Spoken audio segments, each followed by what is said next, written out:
নমস্কাৰ এলিফ নলেজৰ নতুন এটা ভিডিঅ'লৈ আপোনালোক সকলোকে পুনৰ স্বাগতম জনাইছোঁ। বন্ধু বান্ধৱীসকল, আপোনালোকে নিশ্চয় গুৱাহাটী বিশ্ববিদ্যালয় বিএড এন্ট্ৰেন্সৰ মেৰিট লিষ্ট সকলোৱে পাইছে। তো বন্ধু বান্ধৱীসকল, এইটো ভিডিঅ'ত আমি বিএড মেৰিট লিষ্টৰ এটা গুৰুত্বপূৰ্ণ টপিকৰ বিষয়ে আলোচনা কৰিম আৰু সেইটো হৈছে কেটেগৰী ৰেংক। তো নিশ্চয় আপোনালোকে গমে পাইছে আমাৰ বিএড এন্ট্ৰেন্সৰ যি মেৰিট লিষ্ট দিয়া হৈছে, এই মেৰিট লিষ্টত কেটেগৰী ৰেংকটো দিয়া হোৱা নাই। তো এইটো কেনেকৈ আপোনালোকে উলিয়াব সেই বিষয়ে এইটো ভিডিঅ'ত আলোচনা কৰিম। তো বন্ধু বান্ধৱীসকল, ভিডিঅ'টো খুবেই ইণ্টাৰেষ্টিং হ'বলৈ গৈ আছে। তো ভিডিঅ'টো আৰম্ভ কৰাৰ আগতে আপোনালোকসকলৰ এটা সৰু অনুৰোধ, ভিডিঅ'টো সকলোৰে কাৰণে খুবেই গুৰুত্বপূৰ্ণ। তো আশা কৰিছোঁ সকলোৱে ভিডিঅ'টো প্ৰথমৰ পৰা শেষলৈকে চাব, আৰু যদি ভিডিঅ'টো ভাল লাগিছে বা হেল্পফুল হৈছে তেনেহ'লে নিশ্চয় লাইক কৰিবলৈ নাপাহৰিব। তো বন্ধু বান্ধৱীসকল, বলক আমি পলম নকৰাকৈ আজিৰ ভিডিঅ'টো আৰম্ভ কৰোঁ। তো প্ৰথমতে গুৱাহাটী ইউনিভাৰ্চিটি সম্পৰ্কে এষাৰ কথা খুবেই গুৰুত্বপূৰ্ণ যে গুৱাহাটী ইউনিভাৰ্চিটিয়ে হয়তো প্ৰথমবাৰৰ বাবে দিয়া কথা সেইমতে ৰাখিছে, অৰ্থাৎ যোৱাকালিয়ে কৈছিলে যে আজি মেৰিট লিষ্ট দিব বুলি, কিন্তু সেইমতে খুবেই সোনকালে মেৰিট লিষ্টটো প্ৰকাশ কৰিছে। তো এইটো খুবেই ভাল লাগিছে শুনি। তো গুৱাহাটী ইউনিভাৰ্চিটিয়ে প্ৰথম এটা কথা ৰাখিলে বুলি এটা ধাৰণা হয়। তো গুৱাহাটী ইউনিভাৰ্চিটিৰ এই কাৰুকাৰ্য দেখি এক ৰাতিৰ ভিতৰত ইমান ডাঙৰ এটা পদক্ষেপ কেনেকৈ কৰিলে এইটো ভাবিয়েই মোৰ এনেকুৱা ক'বলৈ মন গৈ আছে,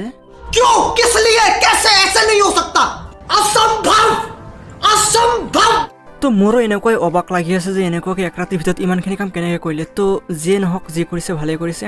তো ইয়াত আপোনালোকে কেটেগৰীত জেনেৰেল, OBC, MOBC চব তেনেকুৱাকৈ মিক্স কৰি দিয়া আছে, কিন্তু আমাৰ কেটেগৰী ৰেংকটো দিয়া হোৱা নাই এই মেৰিট লিষ্টত।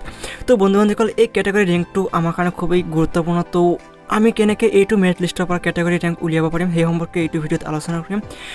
তো বন্ধু বান্ধৱীসকল, আপোনালোকে নিশ্চয় গমেই পাইছে 31 ডিচেম্বৰৰ পিছত যিটো মেৰিট লিষ্ট দিব সেইটো মেৰিট লিষ্টত একো পৰিৱৰ্তন নহয়, এইটোৱে থাকিব, কেৱল তাতে কেটেগৰী ৰেংকটো আহিব। অৰ্থাৎ কেটেগৰী ৰেংকটো খুবেই গুৰুত্বপূৰ্ণ আমাৰ এডমিশ্যনৰ কাৰণে। তো সেইটোহে কেৱল নতুনকৈ এড কৰা হ'ব, বাকীখিনি এইখিনিয়ে থাকিব। তো বন্ধু বান্ধৱীসকল, আমি সেইটো মেৰিট লিষ্টৰ কাৰণেও অপেক্ষা কৰি তো এনেও ভাগৰি যাম। তো আপুনি যদি এইটো মেৰিট লিষ্টৰ পৰাই আপোনালোকৰ যি কেটেগৰী ৰেংক উলিয়াব বিচাৰে তেনেহ'লে মই আপোনালোকক ষ্টেপ বাই ষ্টেপ যি দেখুৱাই আছে সেইমতে যদি আপোনালোকে কৰে তেনেহ'লে আপোনালোকৰ যি কেটেগৰী ৰেংক সেয়া আপোনালোকে এইটো মেৰিট লিষ্টৰ পৰাই উলিয়াব পাৰিব। তো বলক আমি কেনেকৈ উলিয়াব লাগে চাই লওঁ। তো মই আপোনালোকক এইটোৱে অনুৰোধ কৰিছোঁ যে ভিডিঅ'টো প্ৰথমৰ পৰা শেষলৈকে নিশ্চয় চাব আৰু ষ্টেপখিনি ভালকৈ বুজাৰ প্ৰয়াস কৰিব। তো বন্ধু বান্ধৱীসকল, আপোনালোকক এই 4টা মেৰিট লিষ্ট দিয়া হৈছে গুৱাহাটী ইউনিভাৰ্চিটিৰ তৰফৰ পৰা। তো এই 4টা মেৰিট লিষ্টৰ আপোনালোকৰ আৱশ্যক হ'ব যদি কেটেগৰী ৰেংক উলিয়াব বিচাৰে, কিন্তু সকলোৰে কাৰণে 4টাই আৱশ্যক নহ'ব। ধৰি লওক আপুনি যদি লিষ্ট 1ত আছে তেনেহ'লে আপোনাৰ কাৰণে বাকী মেৰিট লিষ্টৰ প্ৰয়োজন নাই, কিন্তু আপুনি যদি লিষ্ট 2ত আছে তেনেহ'লে আপোনাৰ কাৰণে আপোনাৰ আগৰ যিটো মেৰিট লিষ্ট অৰ্থাৎ লিষ্ট 1টো আৱশ্যক হ'ব, কিন্তু আপোনাৰ পিছৰ মেৰিট লিষ্টৰ আৱশ্যক নহ'ব। ঠিক তেনেদৰে আপুনি যদি লিষ্ট 3ত আছে তেনেহ'লে আপোনাৰ আগৰ লিষ্ট 1 আৰু লিষ্ট 2 আৱশ্যক হ'ব, কিন্তু লিষ্ট 4 আৱশ্যক নহয়। তো এই গোটেইকেইটাৰ লিংক মই ডেছক্ৰিপশ্যনত দি দিম, আপুনি ইয়াৰ পৰা গৈ অতি সহজে ডাউনলোড কৰিব পাৰিব। তো বন্ধু বান্ধৱীসকল, মোৰ নিজৰ কেটেগৰী ৰেংকটো উলিয়াই আপোনালোকক দেখুৱাম যে মই কেটেগৰী হিচাপে মই কিমান ৰেংকত আছোঁ, কাৰণ আনৰিজাৰ্ভ ৰেংকটোতো আমি গমেই পাওঁ, কিন্তু কেটেগৰী ৰেংকটো আমি গম নাপাওঁ। তো সেইটো উলিয়াম। তো মই আপোনালোকক কৈ থৈ দিওঁ, মই লিষ্ট 2ত আছোঁ। তো তাৰ কাৰণে মোৰ কেৱল লিষ্ট 1টোহে আৱশ্যক হ'ব। তো আপোনালোকে এনেকুৱাকৈ উলিয়াব। তো লিষ্ট 2ত আছোঁ কাৰণে লিষ্ট 1টোৰ আগতে লিষ্ট 1ত কিমানজন মোৰ কেটেগৰীৰ ষ্টুডেণ্ট আছে, অৰ্থাৎ মই SC ষ্টুডেণ্ট হয়, তেনেহ'লে লিষ্ট 1ত মোৰ আগত যিহেতু এইসকল ছাত্ৰ ছাত্ৰী, তো লিষ্ট 1ত কিমানজন SC ষ্টুডেণ্ট আছে সেইটো আমাক উলিয়াব লাগিব। তো সেইটো কেনেকৈ উলিয়াব, যিকোনো কাষ্টৰে হওক আপুনি অতি সহজে উলিয়াব পাৰিব। তো বলক আমি চাই লওঁ। ফাৰ্ষ্ট ষ্টেপটো হৈছে আমাক লিষ্ট 1টো আৱশ্যক হ'ব। তো লিষ্ট 1টো যদি অ'পেন কৰে তেনেহ'লে ইয়াত আপোনালোকে দেখা পাব জেনেৰেল, OBC, SC, ST চব মিক্স কৰি দিয়া আছে আৰু ৰাইট ছাইডত আমাৰ ৰেংকবোৰ দিয়া আছে। তো এতিয়া আপোনালোকে চাৰ্চ বাৰটো নিশ্চয় গমেই পায়, আমি PDF-ৰ পৰা আমি চাৰ্চ কৰিব পাৰোঁ। তো তাতে আপোনালোকৰ কেটেগৰীটো চাৰ্চ কৰিব, যেনেকৈ মই SC চাৰ্চ কৰিলোঁ, তেনেহ'লে আপোনালোকে এইটো ছাইডত দেখাই পাইছে যে এইটো লিষ্টত মষ্ট প্ৰবেবলি 345জন SC ষ্টুডেণ্ট আছে, কিন্তু 2এটা ষ্টুডেণ্ট কমিব পাৰে। কাৰণ যদি কোনো ছাত্ৰ ছাত্ৰীৰ নামৰ আগত যদি SC আছে, যদি শিল্পা তেনেকুৱা কিবা নাম হয়, SC যদি থাকে আগত, তেনেহ'লে সেইসকল ছাত্ৰ ছাত্ৰীও চিলেক্ট হৈছে নামটোৰ আগৰ পৰা। তো এই ছাত্ৰ ছাত্ৰীসকলৰ যিটো কাউণ্ট কৰা হৈছে এইটো মাইনাছ হ'ব। তো মষ্ট প্ৰবেবলি এইটো লিষ্টত 345জনেই SC ষ্টুডেণ্ট আছে। তো আপোনালোকে নিশ্চয় গমেই পাইছে ফাৰ্ষ্ট লিষ্টত 345জন ষ্টুডেণ্ট আছে, গম পালোঁ। তো এতিয়া আমাক যাব লাগিব ছেকেণ্ড লিষ্টত। তো ছেকেণ্ড লিষ্টত গৈ আপোনাৰ যিটো নাম সেইটো চাৰ্চ কৰিব আৰু আপুনি কোনটো ৰেংকত আছে সেইটো আপোনালোকক জানিব লাগিব। তো ছেকেণ্ড লিষ্ট অ'পেন কৰাৰ পিছত আপোনালোকে তাতে চাৰ্চ কৰি দিব আপোনাৰ নামটো। তো মোৰ নামটো মই চাৰ্চ কৰি দিয়াৰ পিছত চাওক, আপোনালোকে নিশ্চয় দেখাই পাইছে মই আছোঁ 7241 ৰেংকত অৰ্থাৎ 7241 ৰেংকত আছোঁ। তো এতিয়া আমাক নামটো আঁতৰ কৰি ইয়াতে চাৰ্চ কৰিব লাগিব SC অৰ্থাৎ আমাৰ কেটেগৰীটো চাৰ্চ কৰিব লাগিব। অৰ্থাৎ আমি 7241 ৰেংকত যাম এই কেটেগৰী ৰেংকৰ পৰা।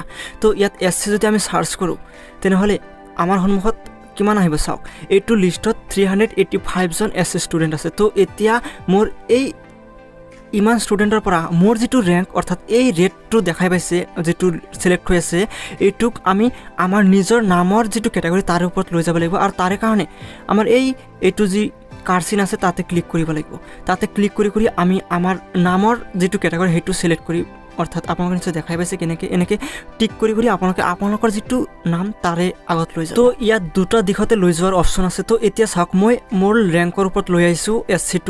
তো যেতিয়া কেটেগৰী মোৰ ৰেংকৰ ওপৰত লৈ আহিছোঁ তেনেহ'লে তাতে 169 অফ 385 দেখাই পাইছে। তেনেহ'লে অৰ্থাৎ এইটো লিষ্টত মই 169 ৰেংকত আছোঁ। তেনেহ'লে আমি যদি আগৰ লিষ্টত 345ৰ লগত 169 প্লাছ কৰি দিওঁ তেনেহ'লে মোৰ যিটো কেটেগৰী ৰেংক সেইটো অট'মেটিক ওলাই আহিব।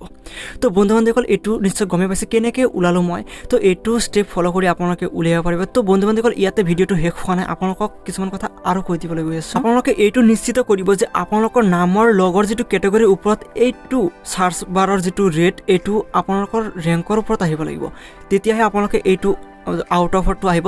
তো এতিয়া আপোনালোকক কৈ দিছোঁ আপোনালোকে যদি OBC ষ্টুডেণ্টৰ হয় তো বন্ধু বান্ধৱীসকল ইয়াত আপোনালোকে নিশ্চয় গমেই পাইছে যদি OBC চাৰ্চ কৰে তেনেহ'লে ডাবল OBC চিলেক্ট হয়, OBC আৰু MOBC। তো যাৰ কাৰণে ইয়াত ষ্টুডেণ্ট ডাবল চিলেক্ট হয়। তো বন্ধু বান্ধৱীসকল আপোনালোকে ছিংগল যদি চিলেক্ট কৰিব বিচাৰে তেনেহ'লে আপোনালোকে কেৱল MOBC চাৰ্চ কৰিব, কাৰণ ইয়াত ইমান ষ্টুডেণ্ট নাই, 3456 ইমান ষ্টুডেণ্ট নাই OBCৰ। কিন্তু ইয়াত আপোনালোকে যদি MOBC চাৰ্চ কৰে তেনেহ'লে ছিংগল OBC ষ্টুডেণ্টবোৰ চিলেক্ট হ'ব। তো ইয়াত আপোনালোকে দেখাই পাইছে 1728জন ছাত্ৰ আছে এই মেৰিট লিষ্ট অৰ্থাৎ ফাৰ্ষ্ট মেৰিট লিষ্টত। তো ইয়াৰে পৰা এনেকুৱাকৈ আপোনালোকে উলিয়াব পাৰিব। আপোনালোকে যিটো ৰেংকতে নাথাকক কিয় আপোনালোকে অতি সহজে আপোনালোকৰ কেটেগৰী ৰেংকটো উলিয়াব পাৰিব। তো ধৰি লওক এই OBC ষ্টুডেণ্টৰ একেবাৰে শেষৰ এইটো লিষ্টৰ শেষৰজন তো গমেই পায় 1728 হ'ব ৰেংক। কিন্তু তাৰে আগত যদি কোনোবা ছাত্ৰ ছাত্ৰীৰ ৰেংক জানিব বিচাৰে তেনেহ'লে আপোনালোকে অতি সহজে উলিয়াব পাৰে। যেনেকৈ ইয়াত আপোনালোকে দেখাই পাইছে বিভিন্ন ছাত্ৰ ছাত্ৰীৰ যেতিয়া ৰেংক ইফাল সিফাল কৰি আছোঁ ইয়াত ৰেংকবোৰ চেঞ্জ হৈ আছে। তো বন্ধু বান্ধৱীসকল এনেকুৱাকৈ আপোনালোকৰ কেটেগৰী ৰেংকটো আপোনালোকে উলিয়াব পাৰিব। তো যেনেকুৱা ইয়াত দেখা পাইছে ঋতুপূৰ্ণ শইকীয়া, যদি তেখেতৰ যি কেটেগৰী ৰেংক সেয়া জানিব বিচাৰে তেনেহ'লে আপোনালোকে নিশ্চয় দেখাই পাইছে যে তেখেতৰ নামৰ চিধাকৈ আমি যেতিয়া চিলেক্ট কৰিছোঁ তেতিয়া এইটো 1728ৰ ভিতৰত 1684 দেখুৱাইছে, এইটোৱেই তেখেতৰ কেটেগৰী ৰেংক হয়। তো এনেকুৱাকৈ আপোনালোকে আপোনালোকৰ কেটেগৰী ৰেংক উলিয়াব পাৰিব। তো ST হিলছ বা ST প্লেনৰ যিকোনো ছাত্ৰ ছাত্ৰীও যদি চাৰ্চ কৰি দিয়ে তেনেহ'লে আপোনালোকে আপোনালোকৰ কেটেগৰী ৰেংকটো উলিয়াব পাৰে। চাওক এইটো লিষ্টত কেৱল ST হিলছৰ ষ্টুডেণ্ট মাত্ৰ 85জন আছে। তো এনেকুৱাকৈ ST প্লেন যদি চিলেক্ট কৰে তেনেহ'লে আপোনালোকে নিশ্চয় দেখা পাব যে কিমানজন ছাত্ৰ ছাত্ৰী আছে আৰু আপোনালোকৰ কেটেগৰী ৰেংক কিমান হ'ব সেইটো আপোনালোকে এনেকুৱাকৈ উলিয়াব পাৰিব। তো বন্ধু বান্ধৱীসকল এনেকুৱাকৈ আপোনালোকে আপোনালোকৰ যি কেটেগৰী ৰেংকবোৰ সেয়া উলিয়াব পাৰিব, কাৰণ আমাৰ ফাইনেল লিষ্ট উলিয়াবলৈ বহুত দেৰি আছে, 31 ডিচেম্বৰৰ পিছত তো 2022 পৰিবই। তো বন্ধু বান্ধৱীসকল তাতকৈ আপোনালোকে যদি এইটো অলপ ট্ৰাই কৰে তেনেহ'লে আপোনালোকে অতি সহজে উলিয়াব পাৰিব। তো বন্ধু বান্ধৱীসকল যদি ভিডিঅ'টো ভাল লাগিছে বা ট্ৰিকটো ভাল লাগিছে তেনেহ'লে নিশ্চয় লাইক কৰিব, আৰু যিসকলে চেনেলটো নতুনকৈ আহিছে তো চেনেলটো ছাবস্ক্ৰাইব কৰি ল'বলৈ নাপাহৰিব। তো বন্ধু বান্ধৱীসকল এতিয়ালৈ বিদায় লৈছোঁ, ধন্যবাদ।